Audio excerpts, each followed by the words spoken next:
Imagine world suddenly plunged into an ice age. Outside, temperatures have dropped to a steady minus 60 degrees Celsius.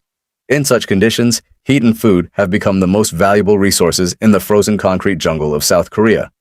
The survivors initially tried to survive together, but quickly realized that there weren't enough resources for everyone, and then a real war broke out in the cold corridors of apartment buildings. But amid all this chaos, there is one guy, Hang Feng, who is fearless in his fortified base with heat, girls, and plenty of food. He is a regressor who not only went back in time before the apocalypse began and prepared himself properly, but also gained superpowers that allow him to clone and increase the size of food. He didn't stop there, and later built himself a real fortified base with heat, greenhouses, and even a sauna. So, how did it all begin? Let's find out. The transmission cuts off into silence and is replaced by the roaring voice of someone calling out Han Feng. The guy is making his way to open the door while quivering in the cold.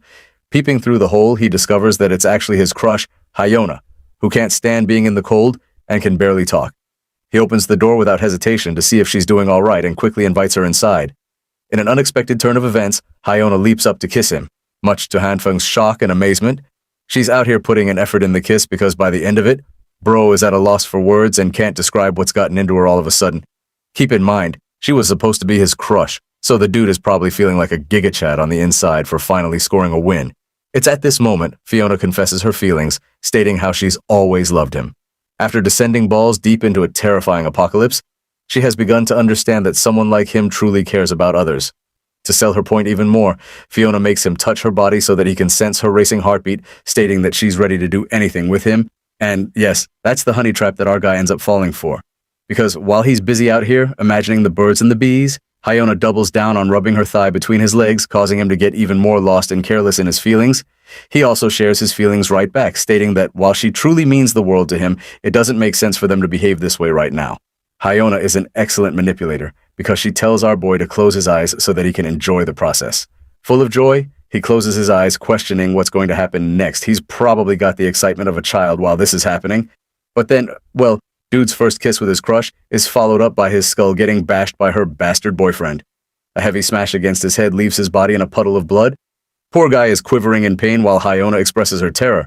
She wasn't expecting them to actually murder someone in cold blood, but her boyfriend reminds the bitch that she can't play innocent when from the beginning they both understood this guy had to go. They weren't going to spare Han Feng, not when everyone in this world is out for themselves in the apocalypse. Instead of caring about him, they expressed their happiness having discovered Han Feng's resources and loot.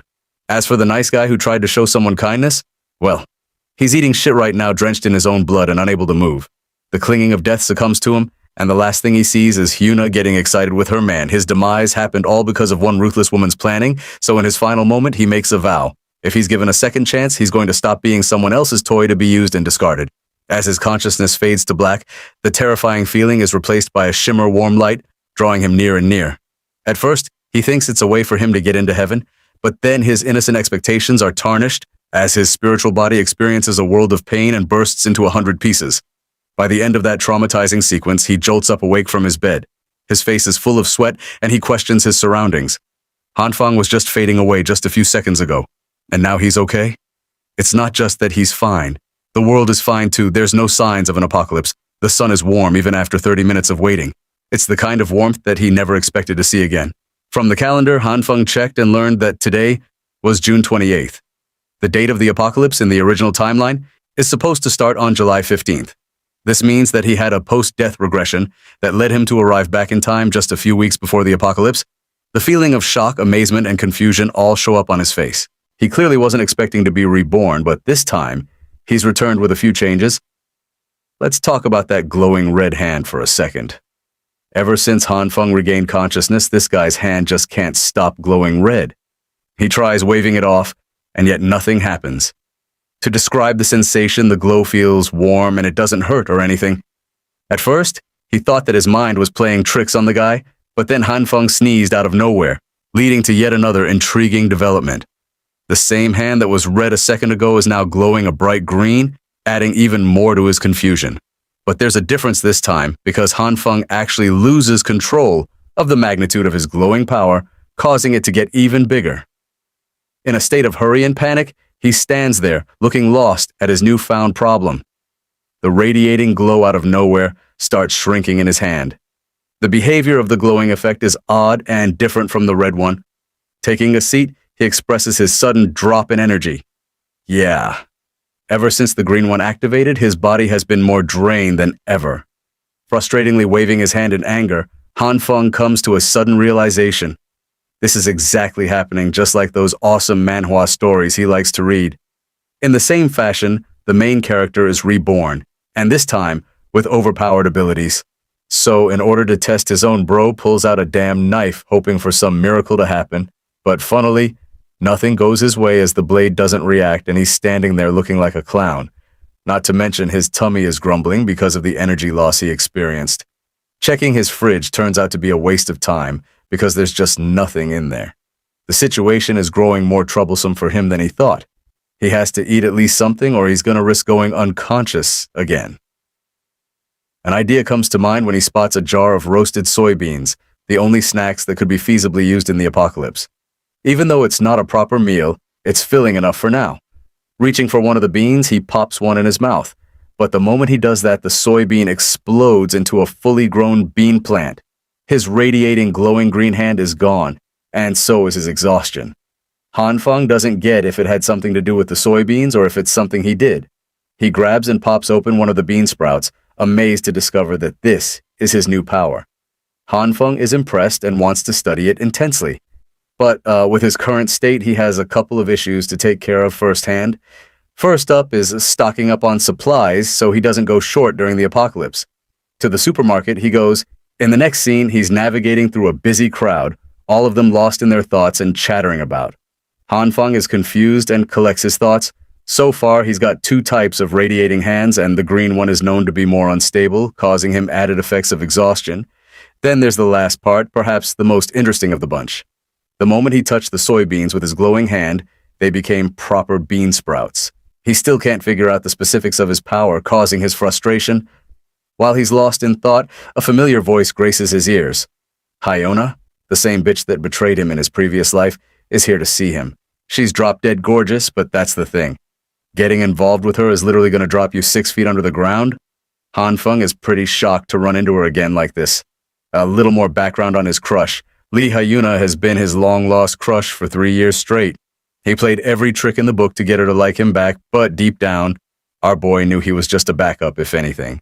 And now, after what happened to him, after the way she deceived him and got him murdered in cold blood, he's pissed. Rage is filling up his body, but he's not the type to go ballistic on someone considering his situation of being reborn. Han Feng assures himself and calms him down, hoping to take his revenge properly some other time. For now, he's got some supplies to gather. Hyona shows concern for the guy, waving her hand in an effort to grab his attention because he appears spaced out. Trying his best to maintain politeness with her, he praises Hyona for being so beautiful that it stunned him for a bit. She calls him a smooth talker in return and thinks that it's a good opportunity to invite him out to go shopping. But even with her attempt, the girl gets straight up rejected as he moves past Hyona like she's not even worth paying attention to. This gives her a reality check so hard that she's lost for words. The reality is, Han Feng fully understands that she's only being so kind as to invite him so that she can use him as a personal bank for her own groceries. He's done being someone else's pet, so that won't happen anymore. The Waldemar Shopping Plaza is known to be the most well-stocked supermarket in the region. In the original timeline, the moment the Arctic apocalypse began, this place was cleaned up and emptied up in a single night. It's still unknown who managed to rob it like that, but for now, Han Feng's objective is to stock up as much as humanly possible. Being intelligent, he actually discovered a survival guide list to get all the stuff he needs. Stuff like food, winter clothing, medicine, necessities, fuel, and a whole bunch of other useful items. Well, while he's got a huge shopping list, there comes a second problem. Bro doesn't have enough money to do shit. While he's sulking, the guy receives a sudden message proving him eligible to grab a giant loan of 170,000 yuan for this year. It's just the lottery ticket he needed after all. Who the hell is going to repay debt during the apocalypse anyway? And so using all of the loan apps he could find on the internet, Han Feng began twiddling his fingers, making sure he got loans from everywhere. The scene switches to Hyona, who was pretty damn frustrated with the way he treated her today. This bitch is a stuck-up who can't get over the fact that her personal simp refused her like that. It tells you a lot about her personality, but I'm sure more didn't need to be said after she got the guy killed in his previous life. Hyona is cursing Hanfeng for being a pathetic loser without a car and doesn't expect to be nice to him anytime in the future. Speaking of the devil, a car drives up to her and honks at her. Hyona's reaction is one of shock when she discovers that the driver is actually the same guy she was talking shit about. It's Hanfeng. He drops by to talk to her, stating how he purchased the vehicle just now. After all, his father has been making a ton of money in the States, so it's only natural he sent over some cash for him to have fun with. He also tells her that he was busy taking his father to the airport. This fact actually cools her down, making her think that she was turned down because he had an important job to attend. She apologizes for asking him out during an important time. In usual Gaslighter Pro Max Girl Edition fashion, she acts cute while crying and complaining about how cruel he was. Hanfeng's reaction is interesting to say the least. First, he calls her foolish, and then grabs her close, stating that he won't ever ditch someone like Hyona as she's far too important to him. The arrogant chick thinks that she scored the lottery, so she plays on his feelings again, hoping to manipulate him by saying that she feels the same way about him. She recommends watching a movie with him and having some nice dinner. But right as she's saying these things, our boy says, "Peace the fuck out," and is already tending to his luggage.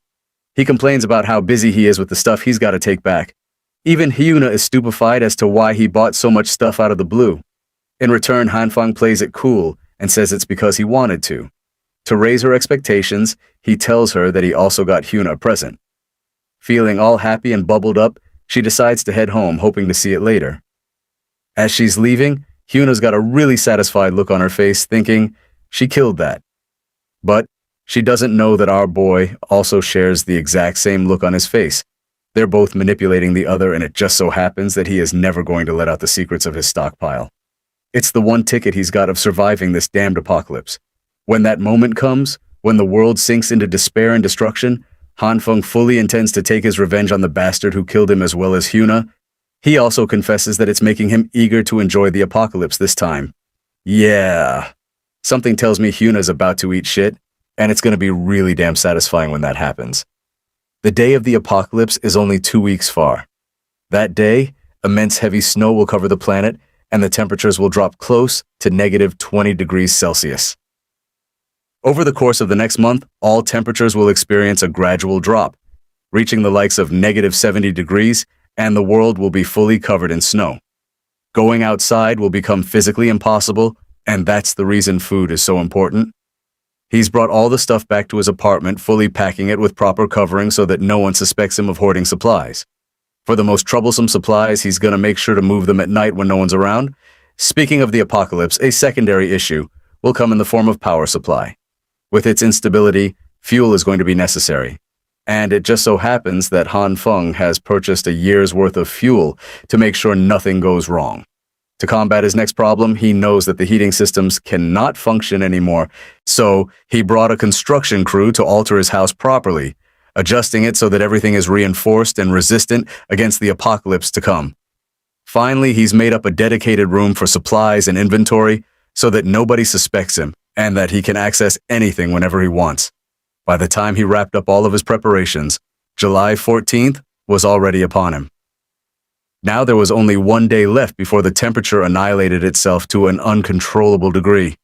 With all of his preparations finished, the final item on his checklist is to study his superpower. In order to get out of this winter apocalypse without freezing to death, even Hanfeng knows that relying on his supplies won't be enough for him to survive, and it's here when his plant-based powers will come into play as a beacon of hope. In front of him are the same soybeans that he actually managed to grow using his own powers, and now it's time for the taste test. The issue is, he's yet to figure out the main trigger for his ability. But anyway, Hanfeng decides to take a spoonful and, despite his fears, hopes that this food is edible at the least. After finishing up half the plate, it's safe to conclude that these beans aren't producing any terrible effects. This means that he can safely produce and eat food using this power. But the tricky part is figuring out how or what makes his hand glow like that. Based on his experimentation, he's only tried his ability on soybeans. So he inspects his fridge, hoping to find some other veggies to try it on. Noon is quickly followed by the evening. A drowsy and weak Hanfeng opens his eyes, questioning if he ended up passing out just now. He's holding broccoli in his hand and the kitchen is splattered with vegetables. He can't even think properly because of the exhausting effects of his own power. That's the only drawback so far. Eating the same soybeans from earlier, he comments on how this way, he successfully managed to learn something new about his ability. Let's talk about what went down right before he went unconscious. He ordered a bunch of stuff down to test his power and used it on a different set of plants. Here's the strange part. Some of the plants were completely non-reactive, but as for others, seeds, for example, grew into proper plants just like what he experimented with the soybeans. There's also a third category. Some of them detonated right in his hand, which remains to be a mystery as to why. Hanfeng also discovered the charred substances that shared the appearance of coal upon their detonation. But it's a good thing because these same substances can be stored and later reused to provide warmth. With this, he successfully found a way to keep himself warm in the harsh apocalypse to come. Excited, he concentrated on honing his powers and experimenting on a few more. While he was failing at first when Hanfeng tries focusing his power, the magical effects are prominent, giving him what he wants. The guy was deprived of energy and went down on the floor. Back to the present, he appears to be really confused about the logic of his own power. Some plants work, others don't. It's hard to find what works and what doesn't. Still, from this experience, he's realized the key part of the trigger. It's actually imbued into his consciousness. So he tries meditating on an ethereal experience where he is one with nature, an experience that connects his mind and body all the same. The fruits of his imagination end up becoming successful because right after opening his eyes, Hanfeng is satisfied to discover his glowing green hand. This confirms his suspicion that his ability is linked to his consciousness. To test it out even more, he tries his ability on a bunch of meat for good measure. Poor guy finds himself disappointed when it doesn't work on meat because that would mean he's got to live off of plants for the rest of his life. Even after concentrating and begging his powers to work, nothing happens. This makes him question his thoughts again. Remember his meditation technique? When he does that, he experiences two unique colors, one being red and the other green. And so far, he's only experimented with green, so this time he closes his eyes shut, hoping to connect his mind to his second ability. To his shock, his hand starts glowing red and affects the meat, turning it into a disgusting spiky blob that is barely recognizable anymore. Feeling so disgusted by the effects, he tosses the meat on the ground and approaches it slowly for another inspection. Hanfeng pinches the meat and then grabs it again, questioning if the meat reacted to his red radiating light. It also seems like the meat was cooked properly, which begs the question if the red light is only responsible for heating stuff up. Inspecting his hand again, he starts to realize something. It's not that the meat was cooked. It's the opposite. This thing is actually reverting back to a process of disintegration. From this revelation, he's found a discovery. The green light speeds up the evolutionary process, and the red light slows it down immensely, reverting it into disintegration. In an effort to combine the two, he clasps his hands together with the meat. A burst of yellow forms and the same meat turns into a larger slab than ever before. But that makes him question what happened to the soybeans that he also had in his hand. They disappeared, which probably means they merged with the meat in some way. Hanfeng is really amazed by the output of his own powers, as after further inspection, he comes to the conclusion that the meat is the freshest he's ever seen. He's excited and wants to try it out one more time, but his luck isn't so kind to him because bro ends up failing so bad that everything turns to black. He's slamming his hands on the floor in frustration, but eventually settles with patience. There's lots of time for him to experiment with his powers. He's happy that he got to make a whole bunch of different discoveries in just one day. If only he can master this ability to its fullest. Bro thinks he's going to become Superman and stand at the top of the world, but then the idiot realizes that food isn't the only thing that's necessary to save his life. Right now, he needs a weapon to protect himself from other humans. Right as he's thinking of going out to buy a weapon, the realization dawns on him. The apocalypse has begun. Just like last time, the world is experiencing an absurd amount of snow in July. He goes out regardless, believing that it's necessary to find a gun before temperatures reach negative 45 degrees. At the same time, he can't exactly buy a gun when it's illegal in the country. As he's busy in thought, he sees a broccoli hair punk ranting about how he's the younger brother of Lao Wang from the Shigang Lida group. You know, the typical "my brother's got more money than you" tactic for winning petty arguments. Hanfeng actually recognizes this clown from somewhere thanks to his shitty fashion style and all. The funniest shit is how the people have decided to dub a name for this guy, calling him Homeless Joe. Let's talk about Li Ji, or Homeless Joe, who lives in the same neighborhood as him. The guy's known to be a contractor who has networks with everyone around. People come around asking him what's up and what's going on, and he acts like he's the busiest dude in the block about how he's so busy dealing with his projects with his big brother. Bro doesn't even have a job, and he's always seen whining on his phone, pretending like he's got millions and millions on a project to spend some time on. Seeing this guy, Hanfeng wonders if the idiot can help him get the weapon he needs. He greets Homeless Joe and pretends to know him for a while. So the thing is, this guy doesn't really know our boy at all. Hanfeng pretends to be Xiaohan, taking advantage of his pride and acting like they're long-lost friends who should remember each other. The homeless idiot gives in to the bait and apologizes for not remembering, especially when he's got so much work to do. Hanfeng checks his surroundings and quickly closes in on the punk, explaining his entire situation. When he's done explaining, Homeless Joe experiences a jolt of shock, questioning what the hell this dude needs a gun for. At this point, Hanfeng is at a loss for words. Before he can even whip out a proper excuse, the blonde punk warns him that guns aren't something to be taken lightly because they're illegal. Even though he's got connections that can get him weapons, that doesn't mean Homeless Joe is in the mood to get into some kind of dangerous business. Hanfeng clarifies his situation, stating that he needs it for self-defense because some people have a grudge against him. He talks about a made-up story of how he ran into a guy on his way to work. They were both on a bike, and that man carelessly spat in his face. Of course, it pissed him the heck off, so he confronted the clown and started beating the crap out of him for everyone to watch. After humiliating him, he left the man to his way. The man actually held a grudge and told him that he'd return with his buddies, and so, the very next day, Bro got destroyed by the entire gang. They were clowning on him and roughing Hanfeng top to bottom. After that beatdown, he's been wanting to have a self-defense weapon to protect himself. Luckily, Homeless Joe is sympathetic for his story and makes a huge deal that spitting on someone is definitely a step too far. He thinks this kind of behavior should be punished, but Hanfeng is starting to think that maybe this guy ended up missing the damn point of his complaining. Still, Homeless Joe wraps his arm around him like a guardian angel and promises to save the day. He's gonna make his call to his big brother, and everything will be sorted out. Hanfeng is glad that things are going his way. Homeless Joe recommends they take the boss because his luxurious car is being serviced right now. Hanfeng is okay with that, showing Homeless Joe that he's got a vehicle for them to work with. As they're driving their way, Homeless Joe is shocked and asks about the price of the car. Our boy reveals that it cost him $700,000, which appears to be a pretty good deal in his eyes. Bro is out here snapping pictures like he's some kind of Instagram heartthrob. The hilarious part is that he captions it as if the SUV is his own. Speaking of the big brother he talks about, his punks are out chilling with a fire, commentating on the absurd weather conditions. Hanfeng's car stops by and Homeless Joe pops right out. The guy is out here acting smug and shit.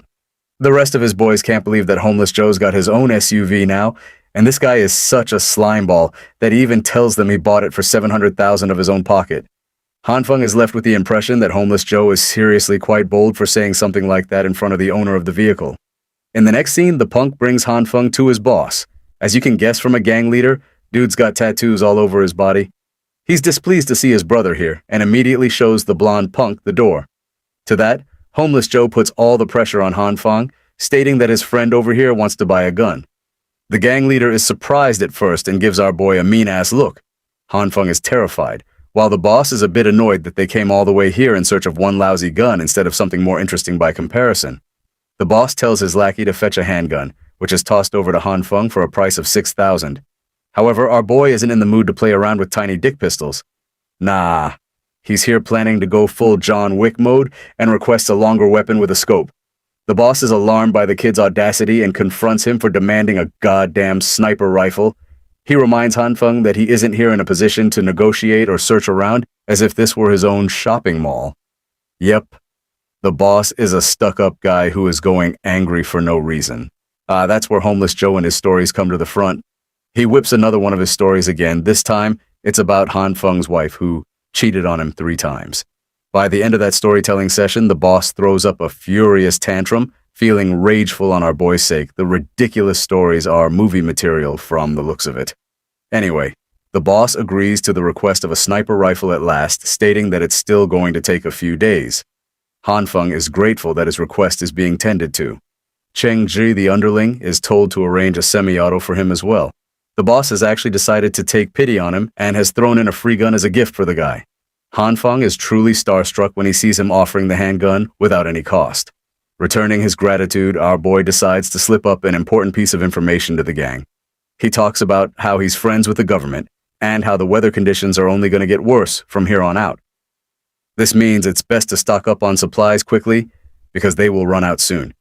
This time, Hanfeng maintains an air of seriousness in his gaze, adding on to the weight of his advice. The boss agrees to take his advice, and that's how they ended up concluding the meeting with the boss. Returning back, Homeless Joe talks about how he handled that meeting like a pro mediator. He also thinks that it's good that his brother was in a pleasant mood today. Hanfeng is really grateful and even hopes to buy him a bunch of cigarettes. Homeless Joe puts up an act of goodness at first, but then eventually caves into his offer. The funniest thing is how he's requesting 8 cartons full of cigarettes for the job, thinking that it should be an easy request. While he's ranting about, Hanfeng is focusing on his checklist. He's got everything he needs for the apocalypse now, and the rest of the time will be spent studying his abilities. The only thing he's got to solve is how to work around his food troubles, and then it will be all smooth sailing from there. Right as he's confidently going about his plans, Bro slips right in front of Homeless Joe and takes a really bad fall. Hanfeng's leg is in shambles as he quivers in pain. Homeless Joe doesn't even know what the hell happened so suddenly. Our boy has strong suspicions that he probably broke his leg. He hands Joe the keys to help drive them to the hospital. Staring at him in silence, the blonde punk shamefully reveals that he doesn't even have a driver's license. So instead, he's got to take the old school approach. The punk tries to help our boy lean on his side, but the scene is so damn depressing that Hanfeng orders a taxi to avoid the torture. In the next scene, we're at the hospital. In the receptionist area, Jian, the head nurse, is working the night shift and observes how the snow is only getting heavier with every hour. Suddenly, she receives an emergency call to come to the hall as they're short on staff. By the way, our boy really did end up breaking his damn leg. He's at the hospital devastated to receive the report of his fracture. An hour of observation is necessary before he can leave with his meds. He planned for everything just for a random factor to knock everything out the window. Brother Lee bids him farewell, stating that he's got a bunch of deals to take care of because of his super busy schedule and all. Well, that brings Hanfeng back to square one. He's all on his own, and this time, he's got a bad leg to take care of too. The hospital is swarmed with people. There's a sudden uprising patients because of the insane weather conditions and alarming temperatures. It only shows how bad the situation is going to get outside in a few weeks. Hanfeng is busy waiting for his medicines, but the queue is just way too long. He spots the pretty head nurse in the distance who is currently helping around by checking the patient's pulse. She's quite reliant in the hospital, so the doctors and other nurses are happy to make use of her. While she's doing her business, it knocks the wind out of our boy. Hanfeng is swooned and fails to believe that someone can be a head nurse at such a young age. She's also extremely kind to every patient, not to mention her adorable looks from top to bottom. Yep, he's simping again, but this time for a different lady. While he's admiring her looks, an old man requests for her aid and she comes rushing to see him. He tells her that his back is suddenly hurting, but Jinyan can't help but remind him that they're already short-staffed, so it's going to take a while to take his request. The real goal of this sleazy old man is to take advantage of the head nurse. He slips a camera just below her legs to take a photo while she's clueless and tending to the request. She promises to get back to him with an x-ray when they're less overwhelmed. But the old geezer doesn't stop there. He goes on full PDF file mode and grabs a hold of her body. The naive head nurse still doesn't suspect anything and assures him that a proper physician will be here soon enough to examine the patient properly.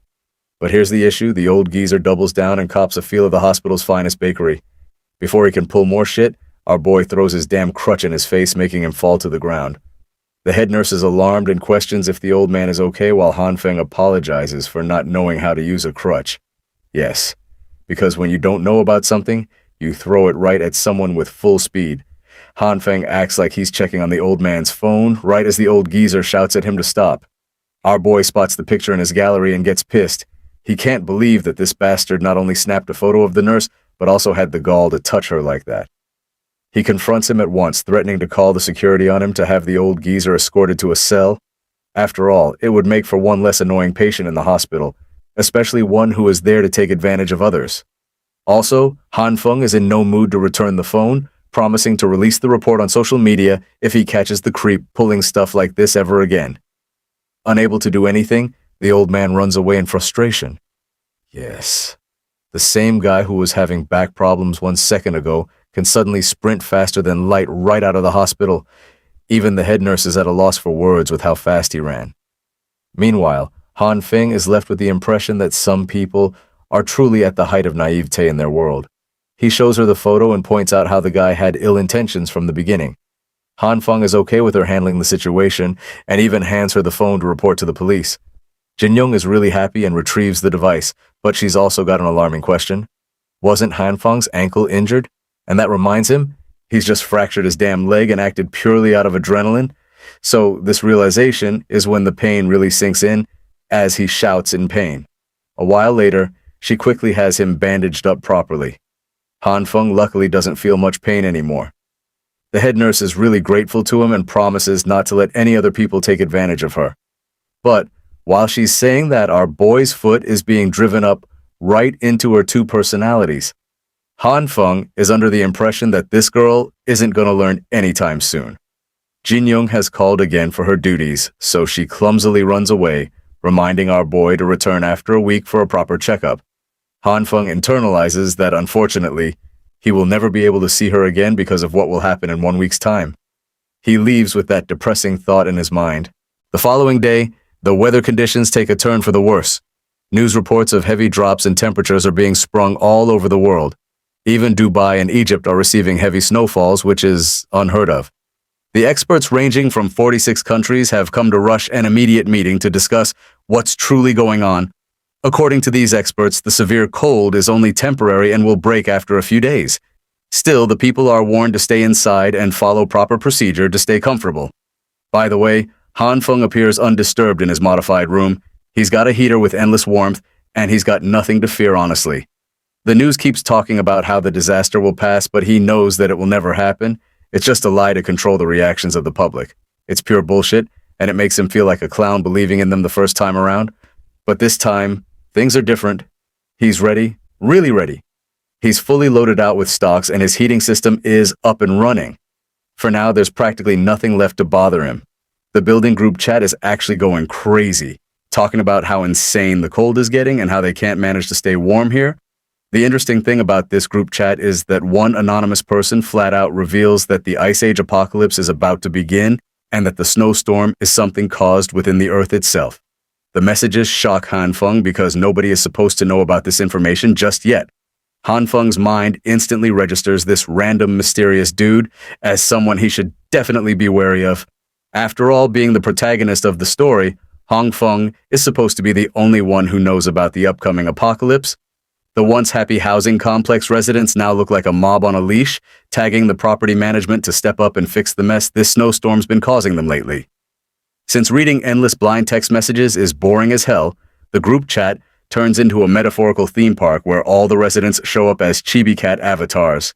The angry residents are not thrilled with how things are going. If the snow keeps piling up in front of the exit, they won't even be able to go grocery shopping. They paid a fat chunk of money just to get lousy service. If anything, they want to have a talk with the property agent if management can't make their money worth it. On the other side, the property management team is in a state of panic too, apologizing nonstop for the inconvenience. But a few half-hearted apologies won't ease the frustration weighing on the residents because of the poor management. Honestly, they want refunds. This shit ain't not worth it. Amid all this chaos is our guy Han Feng, who's clearly annoyed watching these residents drain their energy arguing over nonsense. It's not like the complex owner has some magic powers to undo the snowstorm, but not everyone in the complex has given up hope. One resident, Jianzhuoyu, is mature enough to admit they can't fight a blizzard. His better idea? They should help each other instead of making things harder. Natural disasters are totally out of the property management's control, so blowing off steam on them is pointless. Well, not everyone in the lobby agrees with Jian's chill attitude. These people are so untamed and short-sighted that instead of working together, they start trashing Jian for dick riding the property management. Tries to explain he's not taking anyone's sides, he's just being realistic and objective. It's completely pointless to back property management into a corner when arguing won't get them anywhere. But once again, the crowd refuses to calm down unless the snow outside is cleared so they can shop for groceries. Starving to death isn't exactly their vibe. Jin does his best to talk sense into this dullard mob. He points out that even if the snow is cleared outside, that doesn't guarantee the roads will be clear too. For what it's worth, he suggests walking to the grocery store on foot, especially since clearing footpaths is way more doable than clearing the roads. Meanwhile, Hang Feng is making this sour face after recognizing the dude who's been preaching left and right, like a bootleg guru. The way our boy looks at him, it's clear their history isn't exactly pleasant. Suddenly, a BS repellents guy with an annoyed face jumps into the chat. No formalities, he just lays it out. If anyone wants to eat, they need to head outside and start clearing the roads, otherwise, all the gossip won't melt the snow. Then he logs off. Another guy steps up, ready to head down and help clean the mess outside. This blunt-tongued thug seems to be another figure Hang Feng is familiar with. Slowly but surely, the residents start joining the crew to clear the roads. Even the delicate cuties are willing to get their hands dirty for this noble cause. Then there's the unforgettable Hyuna, who's also volunteering to help. Hang Feng isn't sure how a pussy like her even agreed to join. Turns out, her volunteering is just a ploy to attract all the gooners who don't want a beauty like her to drain herself when men are around. As expected, she milked the moment and dumped her responsibilities on others. What else do you expect from an opportunistic bitch like her? As Hang Feng logs out of the chat, the frustration on his face is obvious. This woman never disappoints when it comes to ruining his mood. Right now, she's actually texting him. Why, you ask? Well, because she knows this desperate gooner would do anything she asks, so she wants him to bring her food supplies. She even throws in a bonus pic of her bare legs, thick thighs, barely any clothes, all aimed right at our boy's soul. Hang Feng wants to rate her a solid 10-10 for the effort seducing him, with barely their clothes despite the cold, but with his leg broken, even if he wanted to chase the booty, he can't do squat. So he decides to toss back a teasing remark guaranteed to make her skin crawl. And sure enough, his words do the trick. She's so annoyed she wants to stomp on him. Here's a little throwback to what's been going down. Today marks the third day ever since the blizzard started, with temperatures already dropping below 20 degrees. Since this was just the beginning of the destruction about to unfold, the central heating was still running. The internet was still up and running for everyone's daily dose of distraction. So, just like any bored teenager, Hang Feng did nothing but scroll through TikTok, watching those busty ladies making shorts. Though honestly, he isn't feeling it. In fact, he is already bored, and it's only the second day of the so-called apocalypse. This got him thinking about what loneliness can really do to a man. His broken leg wasn't helping either, seriously cramping his style and trapping him in place, and it's going to be at least a few months before he fully recovers. With no other option, he dives back into video after video. That's when he stumbles on something awe-inspiring in a news report. Turns out there's a dude with a crazy ability to heal himself. According to the doctors, this guy fell off the 15th floor, wrecking his internal organs and mangling his bones completely. But not long after, the guy started regenerating, like actually healing himself. Thinking about supernatural powers got Hang Feng remembering he had some tricks up his own sleeve, so he activated the familiar green light glowing over his hand and tried to heal his broken bone, but the green energy fizzled out without doing a damn thing. He tried again, but nope, only failure awaited him. After admitting defeat, he slumped back on the couch, disappointed that his hopes had been raised for just a moment. After hours of endless scrolling, he finally started drifting into the dream realm.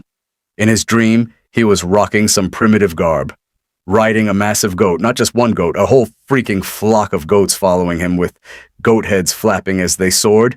In this zoomed-out shot, you can see this massive horde following him closely behind. But suddenly, the fun ride screeches to a halt when the goat slammed on the brakes, tossing him off its back. He hurt his leg in the fall, and one of the goats starts licking it. He finds this weird act of goat compassion pretty gross and pushes the creature away, which annoys the goat. Then the goat whipped out its absurdly long tongue, wrapped it around Hang Feng's leg, and jerks it right into the sky. The part of his leg the tongue is wrapped around starts to heal instantly. Right at that moment, Hang Feng woke up in a cold sweat, totally shocked. For real, that bizarre dream messed him up so bad, he is literally sweating down to his balls. Suddenly, he notices his leg is glowing with green energy, showing signs of self-repair. Not long after, he carefully unwraps his bandages and gingerly plants his foot on the floor. Surprisingly, it didn't hurt at all. Looks like that green light did help him recover, but only after he fell asleep. To test this wild theory, he grabs a sharp knife in a morbid attempt to hurt himself, hoping to trigger the healing all over again. His hand trembles as he reluctantly slices a small cut on his index finger. While he is testing his newfound ability, let's cut back outside. There, the angry mob of residents is finally putting their energy to good use. Thanks to their combined efforts, they cleared the path in front of the main gate, All credit goes to Zhang for his unity pep talk that got everyone moving. Zhang then gives extra props to an old man who had worked the hardest of all. The old man, in turn, praises the twins who'd been grinding just as hard.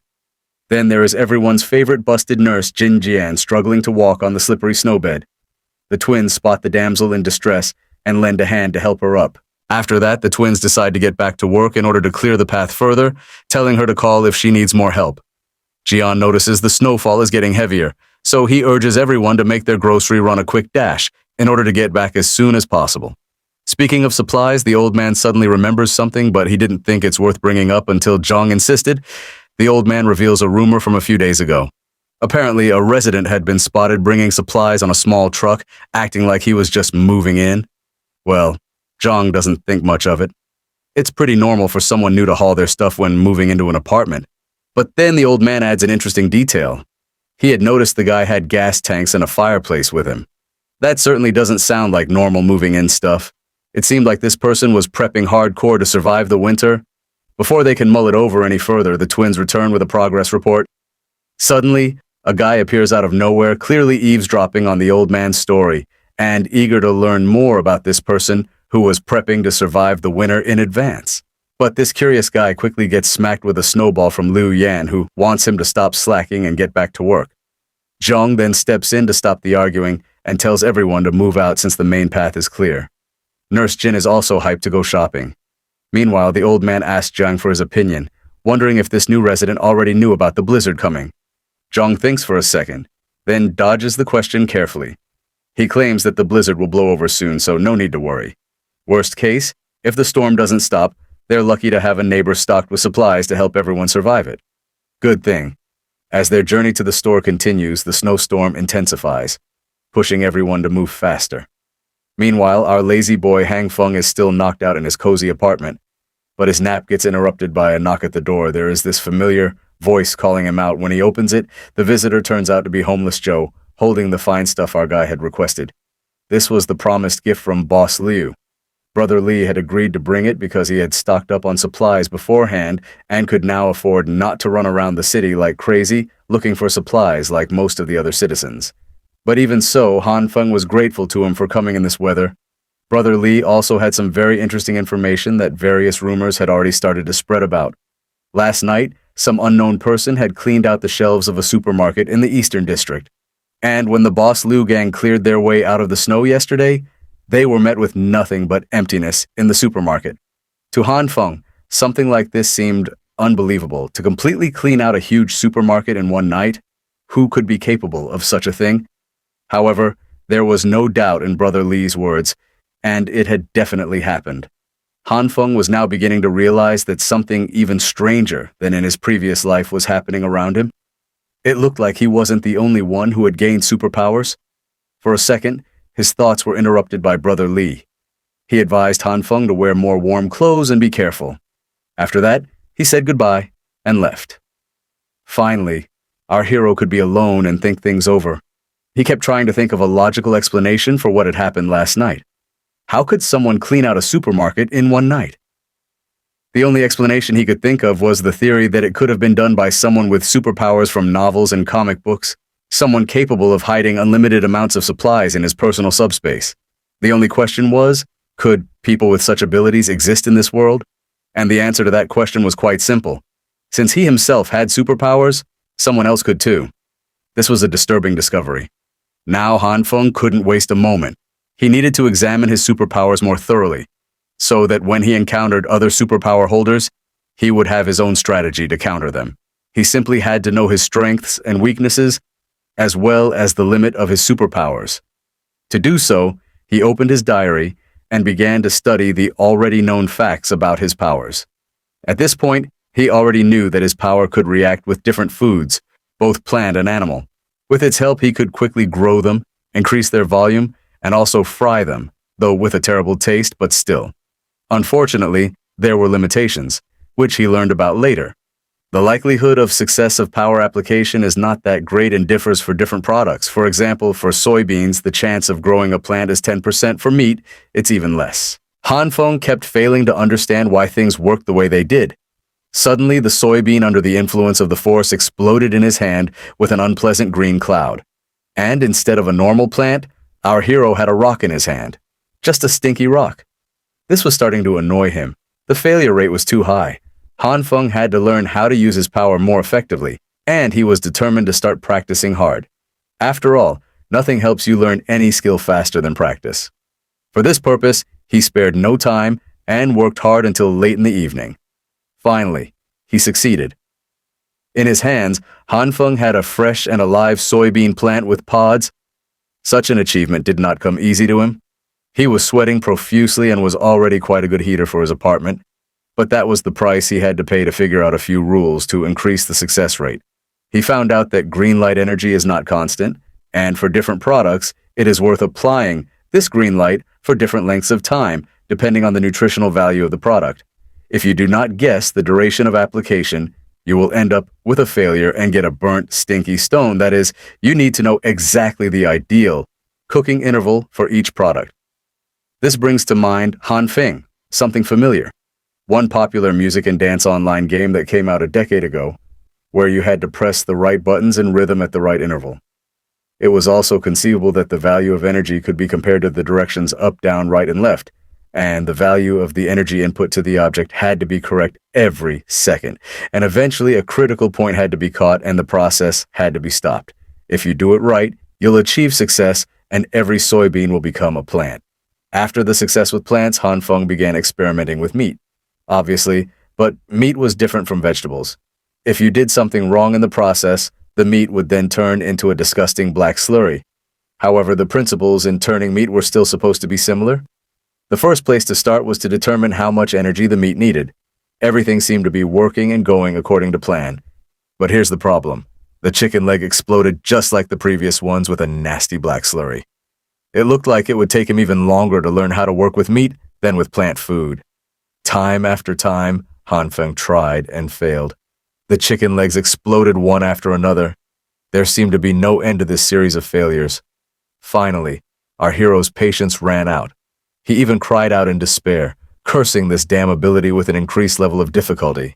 However, the hero was not one to give up, and while the snowfall outside the window only intensified and the temperature dropped even lower, Han Feng did not stop trying. Traces of it were all over the kitchen, and then came the moment of truth. The last chicken leg. Our hero was already doing everything on automatic with an absent expression on his face and did not even hope for success. Up and down, left and right, red and green energy. It felt like an overly complicated mini-scale game to him. It was repeated one after another, and as soon as he made a mistake, he had to start all over again. The tension was at an all-time high.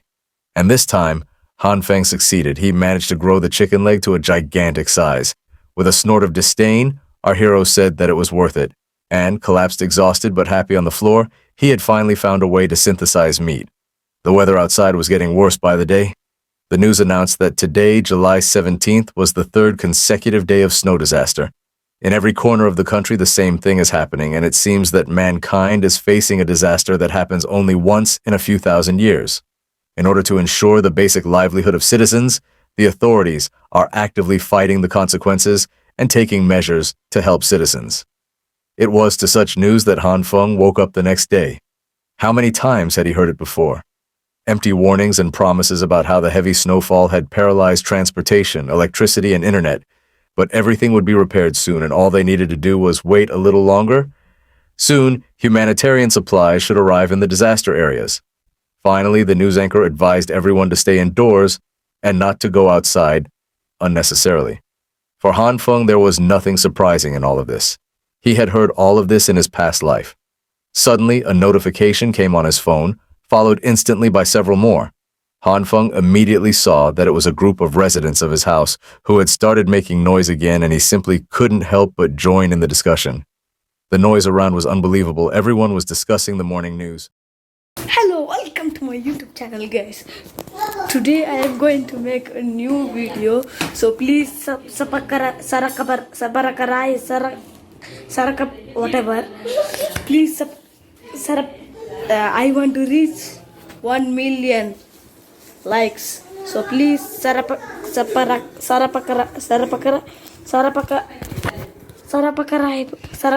Yes. Hello, welcome to my YouTube channel, guys. Today I am going to make a new video, so please whatever. Please I want to reach 1 million likes. So please yes.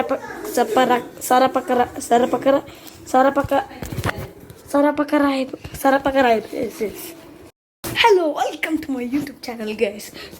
Today I am going to make a new video, so please whatever. Please I want to reach 1 million likes. So please yes.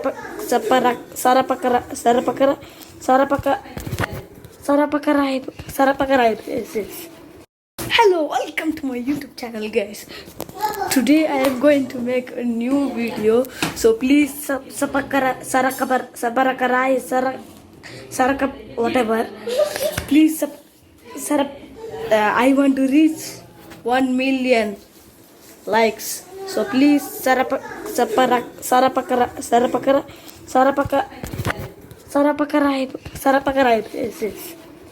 Hello, welcome to my YouTube channel, guys.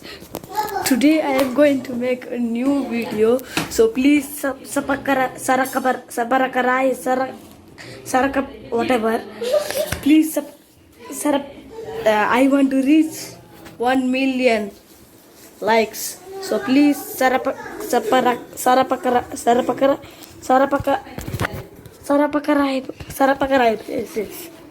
Hello, welcome to my YouTube channel, guys.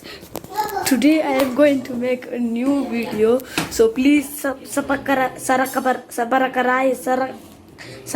whatever. Please I want to reach 1 million likes. So please yes.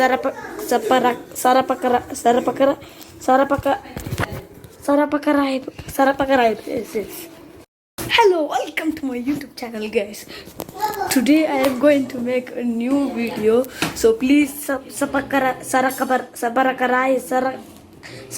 whatever.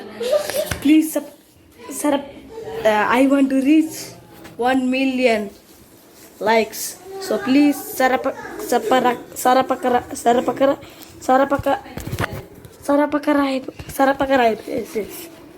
Hello, welcome to my YouTube channel, guys. Today I am going to make a new video, so please whatever. Please I want to reach 1 million likes. So please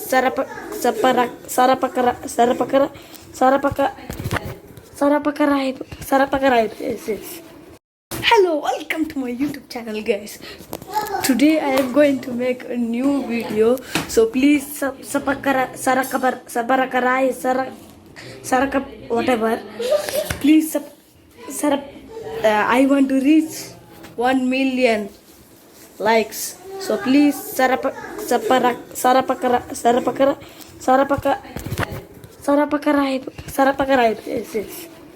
Hello, welcome to my YouTube channel, guys. Today I am going to make a new video, so please whatever. Please I want to reach 1 million likes. So please yes.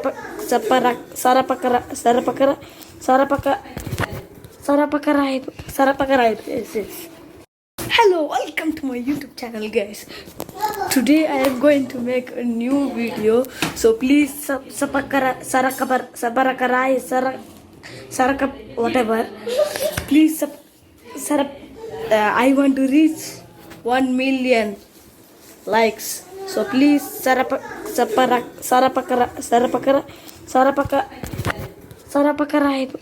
yes. Hello, welcome to my YouTube channel, guys. Today I am going to make a new video, so please whatever. Please I want to reach 1 million likes. So please yes.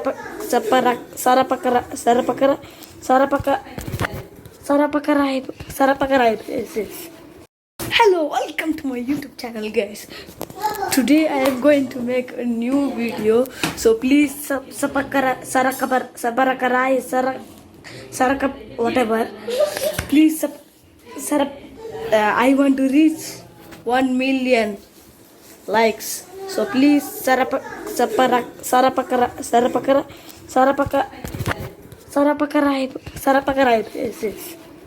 Hello, welcome to my YouTube channel, guys. Today I am going to make a new video, so please whatever. Please I want to reach 1 million likes. So please yes.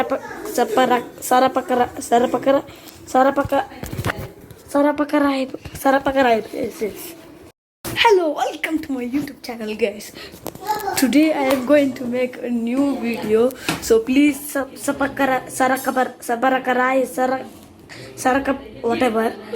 Please I want to reach 1 million likes. So please yes.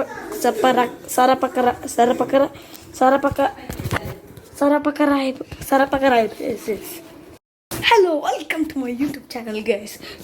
Today I am going to make a new video, so please whatever. Please I want to reach 1 million likes. So please yes.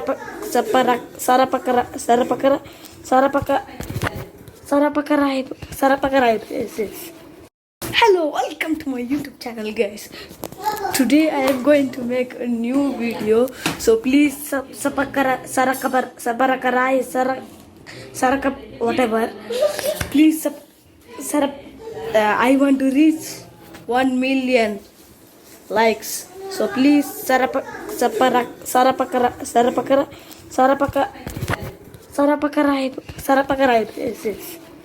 Hello, welcome to my YouTube channel, guys. Today I am going to make a new video, so please whatever. Please I want to reach 1 million likes. So please yes. Hello, welcome to my YouTube channel, guys.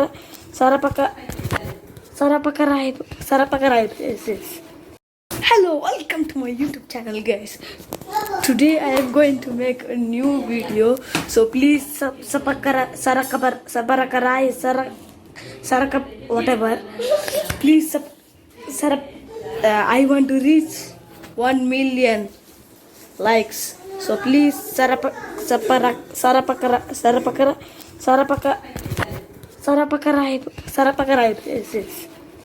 Hello, welcome to my YouTube channel, guys. Today I am going to make a new video, so please whatever. Please I want to reach 1 million likes. So please yes.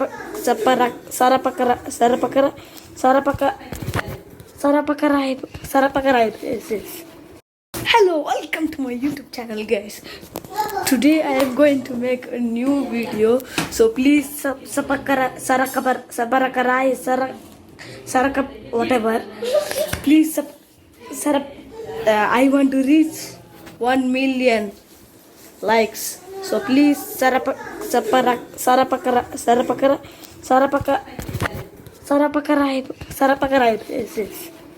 Hello, welcome to my YouTube channel, guys. Today I am going to make a new video, so please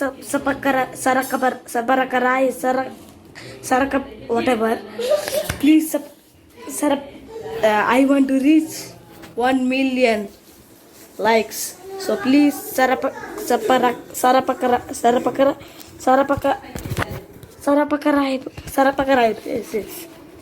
Hello, welcome to my YouTube channel, guys. Today I am going to make a new video, so please whatever. Please I want to reach 1 million likes. So please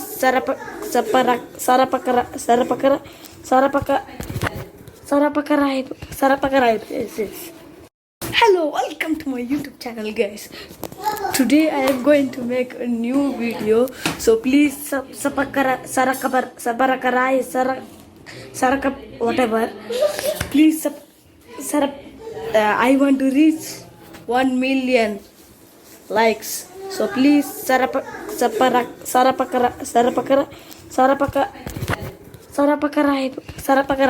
yes. Hello, welcome to my YouTube channel, guys. Today I am going to make a new video, so please whatever. Please I want to reach 1 million likes. So please